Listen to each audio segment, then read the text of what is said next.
Alright guys, a quick one.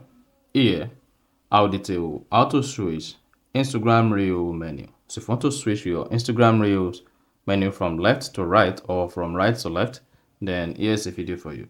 So if you of this, you found this offer informative, please don't forget to like and then subscribe. Now, to switch Instagram Reels menu, all you just need to do is go ahead and open the Instagram application. Click on the plus icon, then come here and select Reels. Now, once you've selected Reels, locate and click on the camera under New Reel.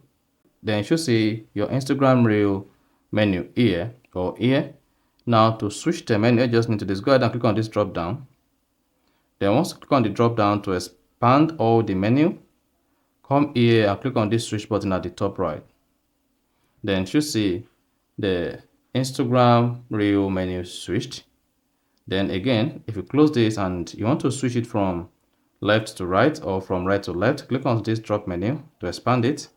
And then you should have this pointed arrow here, the forward and backward arrow. Go ahead and click on that. And then it's going to switch the menu. So that's exactly how to switch Instagram Reels menu. So if you found this offer informative, please don't forget to like and then subscribe.